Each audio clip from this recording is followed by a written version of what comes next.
இந்த பையனும் அவங்க அப்பாவும் இன்ட்ரெஸ்ட்டாக டிவி பார்த்துட்டு இருக்காங்க. அவங்க அம்மா நாளைக்கு ஸ்கூலுக்கு போகணும், சீக்கிரம் போய் தூங்க அப்படின்னு சொல்கிறாங்க. அந்த டைமில் அவங்க பெரிய பொண்ணு அவங்க ஃப்ரெண்ட்ஸ் கூட நைட் அவுட்டிங் போகிறதுக்காக கிளம்புறேன். நான் டின்னர்லாம் ரெடி பண்ணிவிட்டு எங்கே போகிறேன் அப்படின்னு சொல்லிட்டு அவங்க அம்மா கேட்குறாங்க. நான் ஒன்றும் சின்ன குழந்தை இல்லை, நான் என் ஃப்ரெண்ட்ஸ் கூட போகிறேன் அப்படின்னு சொல்லிட்டு கிளம்பிடுறோம். அந்த பொண்ணு லேட் நைட் ஆகிடுச்சின்னு சொல்லிட்டு அவங்க அம்மா சாப்பிடாம அந்த பொண்ணுக்காக வெயிட் பண்ணிட்டு இருக்காங்க. அந்த பொண்ணு வந்ததுமே வா சாப்பிடலாம் அப்படின்னு சொல்லி கூப்பிட்றாங்க. நான் உங்களை வெயிட் பண்ணனே சொல்லலை, உங்களை யார் வந்து வெயிட் பண்ண சொன்னா அப்படின்னு சொல்லிட்டு மூஞ்சில் வச்ச மாதிரி பேசிட்டு போகிறேன். அதனால் அவங்க நெக்ஸ்ட் டே யாருக்கிட்டையும் சொல்லாமல் எங்கேயோ போயிடுறாங்க.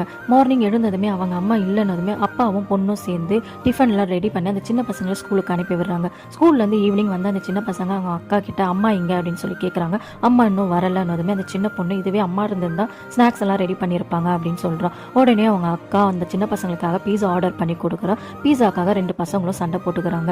கோச்சிக்கிட்டு அந்த சின்ன பொண்ணு வெளியே போய் உட்காந்துட்டு இருக்கும்போது பக்கத்தில் ஒரு அம்மா அவங்க பொண்ணை கூப்பிட்டு போகிறத பார்த்துட்டு அந்த பொண்ணுக்கு அவங்க அம்மா ஞாபகம் வந்தது. அந்த பெரிய பொண்ணு வா உள்ள போகலாம் டிவி பார்க்கலாம் அப்படின்னு சொல்லி கூப்பிட்டு போகிறா.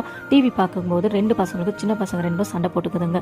உடனே அந்த பெரிய பொண்ணு அந்த பையனை திட்டுறா. போய் ஹோம்ஒர்க் எழுது போ அப்படின்னு சொன்னதுமே நீ இன்னும் என்னோட அம்மா கிடையாது, அம்மா மாதிரி திட்டுறதுக்கு, இதுவே அம்மா இருந்திருந்தா எனக்கு ஹோம்ஒர்க்லாம் சொல்லி கொடுத்துருப்பாங்க அப்படின்னு சொல்கிறான். அந்த குட்டி பொண்ணு ஆமா இதுவே அம்மா இருந்திருந்தா ஹோம்ஒர்க் சொல்லி கொடுத்துருப்பாங்க, இந்த மாதிரி சண்டை வந்திருக்காதுன்னு சொல்கிறான். இப்போ தான் அந்த பெரிய பொண்ணுக்கு புரியுது அம்மாவோட நிலைமை என்ன, அம்மா இல்லைன்னா இப்படி இருக்கும் அப்படின்னு சொல்லிட்டு அவர் ரியலைஸ் பண்ணிட்டு அவங்க அம்மாவுக்கு ஃபோன் பண்ணுறா. அவங்க அம்மா ஃபோனே எடுக்க மாட்டுறாங்க.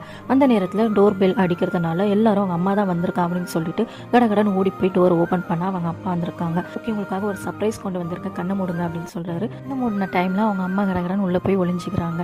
இப்போ கண்ணை திறங்க சர்ப்ரைஸ் அப்படின்னு சொல்லி அவங்க அப்பா சொல்கிறாரு. அவங்க அப்பா டேபிளில் வச்சிருந்த சர்ப்ரைஸ் கிஃப்ட்டை கூட பார்க்காம அவங்க அம்மாவை பார்த்தது 3 பேரும் போய் கட்டி பிடிச்சிக்கிறாங்க.